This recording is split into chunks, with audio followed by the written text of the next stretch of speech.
quelque chose avec vous qui va vous aider à vivre pleinement votre vie. Je veux vous parler aujourd'hui de l'audace et du courage d'être vous-même. Il y a parfois tellement de pression pour être comme quelqu'un d'autre ou comme tout le monde. Et je pense que nous voulons vraiment tous être aimés et acceptés pour qui nous sommes. Nous ne voulons pas avoir l'impression de devoir faire ceci pour vous rendre heureux ou faire cela pour vous rendre heureux. Nous voulons juste être libres d'être nous-mêmes. Et vous savez, nous avons tous un peu de singularité. Et vous ne trouverez pas deux personnes exactement identiques. Et souvent, surtout dans le mariage, c'est un problème car nous épousons généralement quelqu'un qui est à l'opposé de nous. Nous sommes attirés par quelqu'un qui a ce que nous n'avons pas, même si nous ne comprenons pas vraiment pourquoi nous sommes attirés par lui. Et puis nous nous marions et nous commençons à essayer de les changer et de les rendre comme nous. Et je sais que c'était un vrai problème pour Dave et moi pendant de nombreuses années. Mais nous nous en sommes tous les deux remis. Et cela fait maintenant 55 ans que nous sommes mariés. Et vous savez, j'en suis fière parce qu'il n'y a pas beaucoup de gens qui tiennent aussi longtemps. Et nous nous amusons plus maintenant et nous nous entendons mieux maintenant que jamais. Et il y a beaucoup de choses que j'aime et apprécie chez Dave. Mais ce que j'aime le plus, c'est qu'il me laisse vraiment être qui je suis. Même si j'ai de petites habitudes ennuyeuses, je suis impatiente et je pourrais nommer tout un tas de choses, mais en fait, des choses que beaucoup de gens penseraient que ce sont des défauts. Ils se moquent de moi et pensent que c'est drôle parce qu'ils savent que c'est juste comment je suis. Mais j'ai traversé une période de ma vie et je suis sûre que beaucoup d'entre vous aussi, où je me suis sentie obligée d'être comme telle personne ou telle personne. Et parfois, d'autres personnes nous mettent la pression, mais parfois, ils n'ont même pas besoin de nous mettre la pression. Nous nous mettons la pression nous-mêmes. Et vous savez, il est vraiment important que vous appreniez à vous accepter et à être vous-même parce que Dieu ne vous aidera jamais à être quelqu'un d'autre. Nous disons toujours « Soyez vous-même, tout le reste du monde est déjà pris ». Et ainsi, les gens essayent souvent de vous faire les choses comme ils les font. Nous pensons tous que la façon dont nous faisons les choses est la meilleure. C'est pourquoi nous essayons toujours d'encourager les autres à procéder à notre manière. Peut-être que quelqu'un vous donnera de bonnes idées et ce serait bien de dire « Oui, c'est une bonne idée, je pense que je vais l'essayer. » Mais si cela ne fonctionne pas pour vous, si cela ne vous convient pas, ou si vous ne ressentez pas que c'est ce que vous devriez faire, alors vous devez être assez audacieux et assez courageux pour dire « J'apprécie vos conseils ». Et vous pouvez dire « Je vais prier à ce sujet », mais il faut vraiment avoir l'audace d'être qui on est. Vous devez vous approprier votre vie et être comme vous-même, vous aimez. N'essayez pas toujours d'être quelqu'un d'autre. Dans 1 Samuel chapitre 17, 37 à 39, c'est l'histoire de David lorsqu'il affronta Goliath. Nous avons tous des géants dans notre vie. Et nous traitons tous nos géants un peu différemment. Et il est écrit, David, tout d'abord, il voulait aller combattre Goliath. Beaucoup d'autres personnes avaient même peur d'essayer. Mais David avait cette relation vraiment spéciale avec Dieu parce qu'il était un petit berger. Il passait beaucoup de temps tout seul à garder le troupeau et était seul toute la nuit avec les moutons. Et je suis sûre qu'il est devenu très proche du Seigneur pendant cette période. Et ainsi, il fut un temps où il avait été attaqué par un ours, et une autre fois où il avait été attaqué par un lion, et Dieu l'a délivré.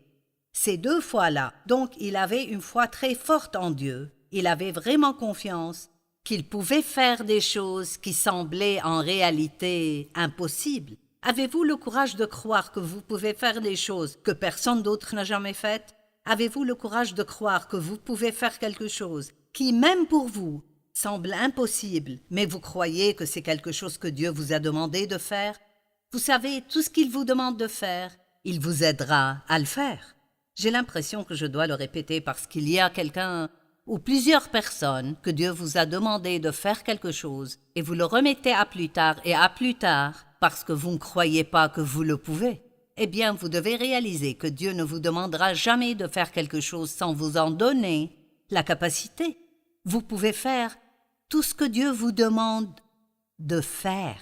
Et donc, personne ne pensait que David pouvait battre Goliath, y compris le roi Saül. Et donc Saül a finalement accepté de le laisser partir. Mais Saül a revêtu David de sa propre armure. Il lui mit sa tunique, il lui mit une armure et un casque de bronze sur la tête. Et il est dit, David a attaché son épée sur la tunique et a essayé de se promener parce qu'il n'y était pas habitué.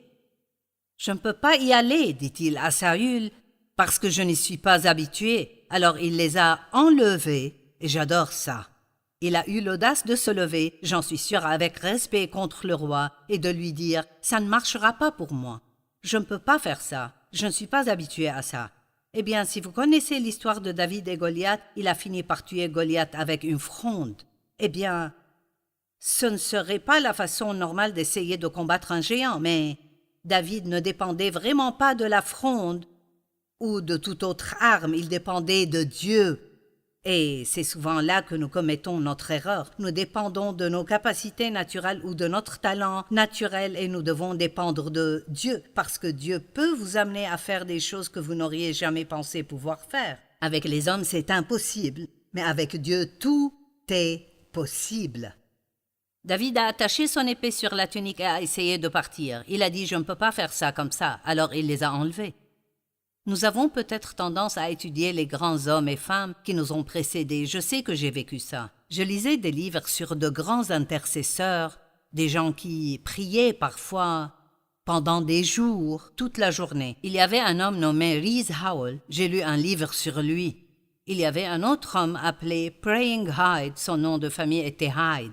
Et ils avaient une vie de prière tellement extraordinaire et Dieu leur avait donné un don. Mais je lisais ces livres et je pensais, eh bien, je dois être capable de prier comme ça. Ou peut-être que je lirai un livre sur les miracles du ministère de Catherine Kuhlman ou d'Aimee Semple McPherson ou de Maria Woodworth Etter et que je penserai, pourquoi ne puis-je pas faire ce qu'ils ont fait? Avez-vous déjà eu l'impression que vous devriez être capable de faire ce que quelqu'un d'autre fait? Eh bien, d'autres personnes peuvent être un bon exemple pour nous. Mais ce n'est pas parce que quelqu'un d'autre peut faire quelque chose que nous pouvons le faire et nous devons nous rappeler. Je veux que vous compreniez ça. La seule raison pour laquelle ils peuvent faire ce qu'ils peuvent faire, c'est parce que Dieu leur a donné le don de pouvoir le faire. Nous n'avons pas besoin d'être jaloux d'eux. Nous pouvons admirer ce qu'ils peuvent faire, mais nous devons nous rappeler qu'ils ne peuvent le faire que grâce à Dieu. Dieu leur a donné le don de la foi dans ce domaine et ils sont capables de faire facilement des choses qui nous seraient impossibles. Vous pouvez lire sur la foi de Smith Wigglesworth. J'ai lu beaucoup de livres d'une femme nommée Madame Guyon et elle avait une relation si particulière avec Dieu où pratiquer la présence de Dieu par frère Lawrence, mon Dieu, il raconte qu'il n'a jamais laissé passer plus de quelques secondes sans penser à Dieu. Et j'ai essayé ça tellement de fois et ça ne semble tout simplement pas fonctionner pour moi. Et je ne crois pas que Dieu demande aux gens d'écrire des livres pour que nous puissions essayer d'être comme eux. Je pense que c'est juste pour nos encouragements.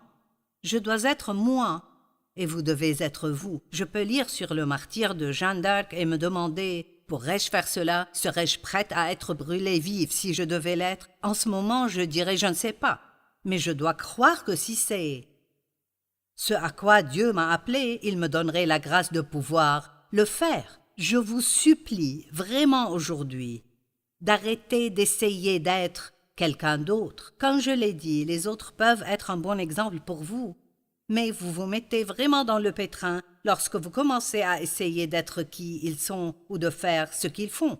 Je me souviens d'une jeune fille qui est venue me voir et elle m'a dit « Il y a une réunion de prière tôt le matin dans mon église et la plupart de mes amis y vont. » Et elle a dit « Ils continuent d'essayer de m'inclure, mais je ne sens tout simplement pas dans mon cœur que je suis censée faire ça. » Et elle a dit « Ce que je veux vraiment faire, c'est que j'aimerais m'occuper de leurs enfants pendant qu'ils y sont.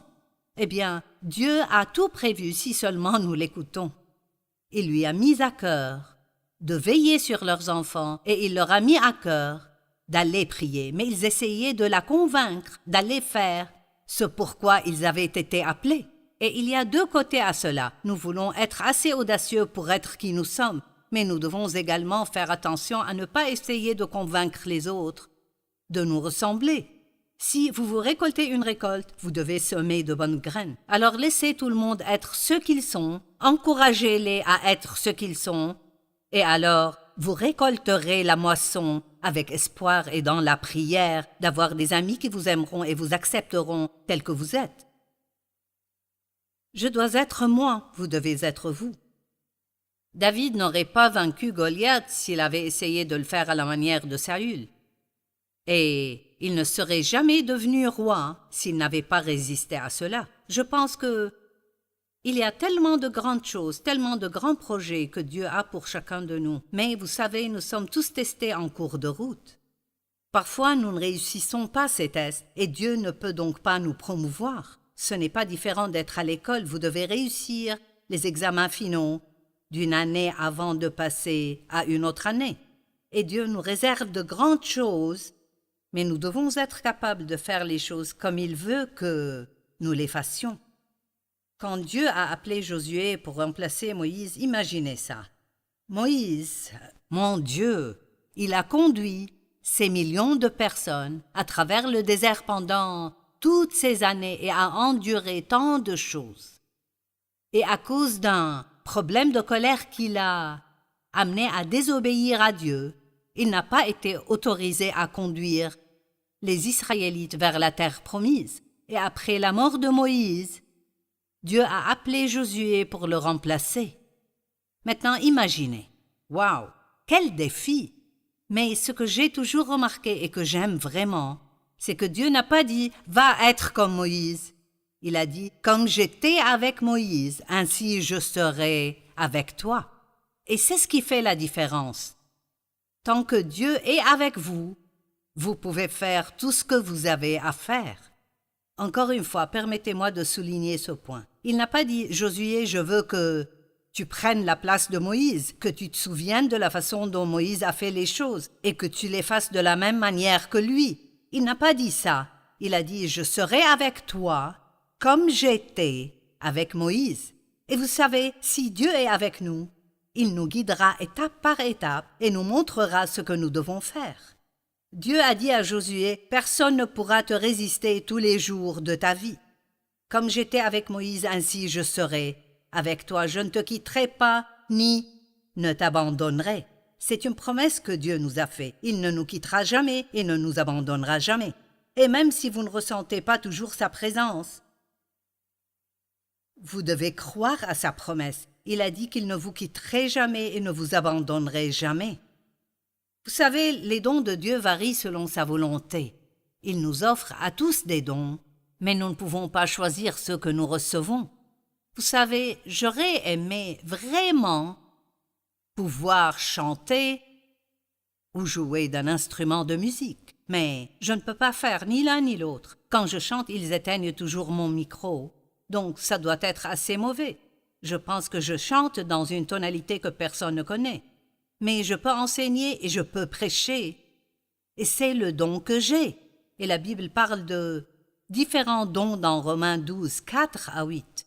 Il est dit « Car tout comme chacun de nous a un seul corps, avec de nombreux membres, et ces membres n'ont pas tous la même fonction. » C'est donner l'exemple de notre corps. J'ai une main qui fait une chose et un pied qui fait autre chose. Je ne me promène pas avec mes mains. Et je n'essaie pas d'utiliser mes pieds pour ramasser des objets. Et parfois, rien que de penser à cela, à quel point cela serait insensé, cela nous aide à comprendre à quel point il est insensé pour nous d'essayer de faire ce que Dieu a donné à quelqu'un d'autre de faire. Vous n'êtes pas obligé de vous sentir inférieur à quelqu'un d'autre simplement parce que vous ne pouvez pas faire ce qu'il fait. Vous ne devriez pas non plus être jaloux d'eux parce qu'ils peuvent faire quelque chose que vous ne pouvez pas faire. Quel que soit le don que Dieu a fait à quelqu'un d'autre, Il l'a fait pour que vous en profitiez. Je le dis souvent aux gens, Dieu m'a donné le don d'enseigner. Et oui, j'aime enseigner, mais pour moi c'est du travail, c'est un travail. Vous pouvez assister aux réunions ou regarder un programme télévisé et vous pouvez profiter du don que j'ai. Dieu a mis le don en moi pour vous et il a mis en vous des dons qui sont pour moi. S'il vous plaît, ne soyez pas jaloux les uns des autres. C'est vraiment une immaturité spirituelle et Dieu ne veut pas que nous nous envions ou soyons jaloux les uns des autres. Ainsi en Christ, nous, bien que nombreux, formons un seul corps, et chaque membre appartient à tous les autres, tous ensemble. Vous faisant ce que vous faites, moi faisant ce que je fais. Tous ensemble, nous tous, nous y parvenons. Mais aucun d'entre nous ne peut tout faire à lui seul. Nous avons des dons différents, selon la grâce que Dieu nous a donnée. Utilisons-les. Si votre don est de prophétiser, allez prophétiser conformément à votre foi. S'il s'agit de servir, alors servez. S'il s'agit d'enseigner, alors enseignez. J'aime ça parce que ça veut dire donnez-vous à quel que soit votre don. Et si vous vous y consacrez vraiment et vous étudiez cela et vous pratiquez cela, vous deviendrez vraiment bon dans quelque chose que Dieu vous a donné de faire. Mais si vous passez votre temps à vouloir faire quelque chose pour lequel vous n'êtes pas doué, vous finirez par ne jamais être bon dans ce domaine. Et vous ne finirez pas non plus par être vraiment bon dans ce pourquoi vous avez été appelé. Si votre don est d'enseigner, alors enseignez. Si c'est encourager, alors encouragez. Je connais certaines personnes avec qui vous ne pouvez pas passer 5 secondes sans qu'elles ne vous encouragent. Eh bien, j'ai appris à encourager les gens, mais ce n'est pas mon don naturel. Mon don naturel n'est pas la miséricorde, mais j'ai appris à être miséricordieuse envers les gens. Si votre don, la générosité, alors donnez, eh bien c'est l'un des dons que j'ai. Et je peux voir depuis mon enfance combien j'ai toujours aimé surprendre les gens et leur offrir des choses. J'ai toujours su très bien parler et me faire comprendre. Je taquine et je dis, quand j'étais à l'école, même si je ne connaissais pas grand-chose sur un sujet, je pouvais tellement en parler que mes professeurs pensaient que j'étais un génie dans ce domaine et me donneraient de bonnes notes. Donc je suis une communicatrice, je suis une donatrice, je suis aussi un leader. J'ai des dons dans le domaine du leadership, mais je n'ai pas certains de ces autres dons. Et il m'a fallu beaucoup de temps pour être satisfaite de qui je suis, et je veux vraiment vous aider à être satisfait de vous-même. Je veux que vous vous appréciez. Je veux que vous appréciez le vous que Dieu a fait de vous. Et je ne veux pas que vous soyez sous la pression d'essayer d'être quelqu'un que vous n'êtes pas, ou chercher à plaire aux gens en essayant de faire ce que tout le monde veut que vous fassiez pour qu'ils vous aiment et vous acceptent. Vous ne pouvez pas plaire aux gens et plaire à Dieu.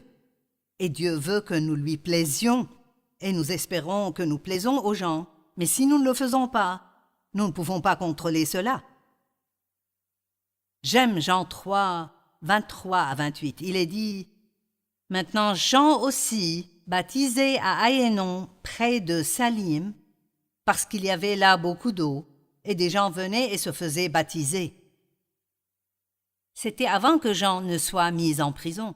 Une dispute s'est développée entre certains des disciples de Jean et un certain juif au sujet du lavage cérémonial. Écoutez ça. Et ils sont venus voir Jean et ils lui ont dit « Rabbi, l'homme qui était avec toi de l'autre côté du Jourdain, et il parle de Jésus, celui dont tu as témoigné, maintenant regarde, il baptise et tout le monde afflue vers lui. » Eh bien, la jalousie, juste là. Ils avaient peur que quelqu'un baptise plus de gens qu'eux.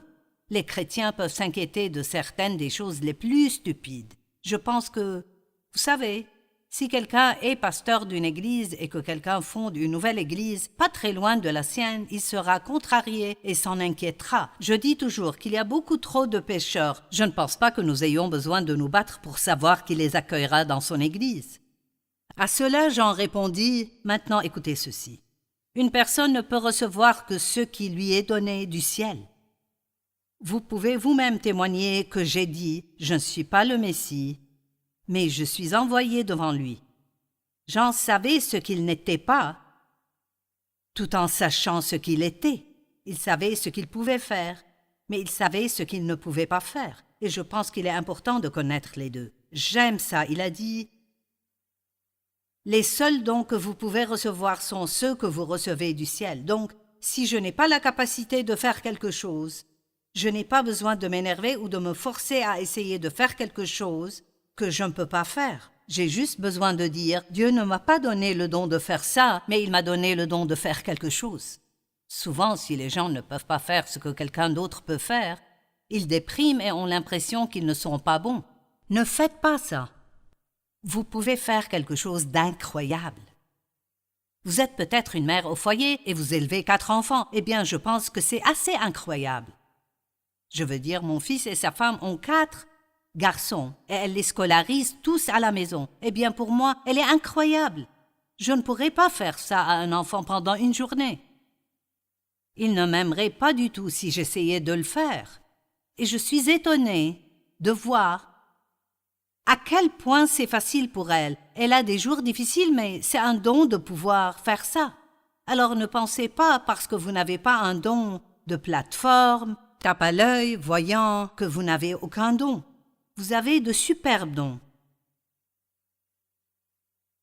Savez-vous à quoi vous êtes appelés? C'est bien. Mais il est encore plus important de savoir ce que vous n'êtes pas appelé à faire et de ne pas avoir honte de ne pas pouvoir le faire.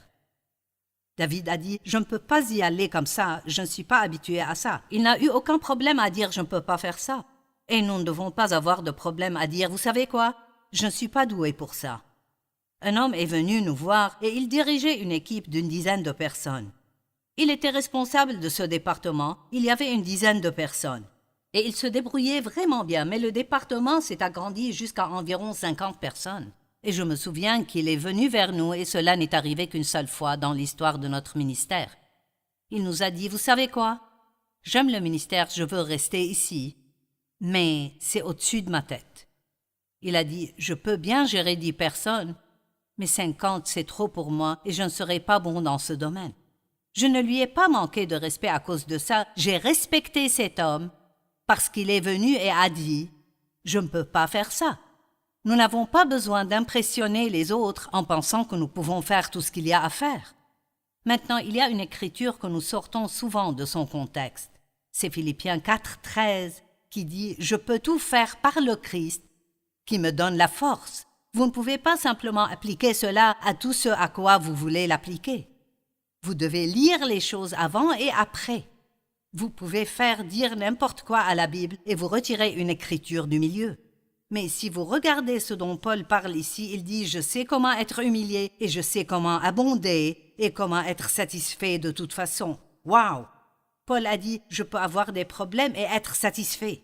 Je peux passer de bons moments et être satisfait. » Puis il dit « Je peux tout faire par le Christ, qui est ma force. » Et cela doit être notre objectif, être stable dans toutes les situations. La même personne, agréable, patiente et aimante, que nous ayons des problèmes ou que tout se passe bien pour nous. Quand vous devenez chrétien, vous ne participez pas à un concours d'ego. Vous n'êtes jamais vraiment libre jusqu'à ce que vous n'ayez plus le sentiment de devoir impressionner les gens. Je vais le répéter. Vous n'êtes jamais vraiment libre jusqu'à ce que vous n'ayez plus le sentiment de devoir impressionner les gens. La Bible nous dit que nous devons éviter la concurrence et la comparaison. Et je ne parle pas de participer à un match de baseball ou quelque chose comme ça. Nous n'avons pas besoin de faire comme quelqu'un d'autre. Si vous connaissez quelqu'un qui lit la Bible en entier en un an, et cela n'a pas fonctionné pour vous, vous n'avez pas besoin de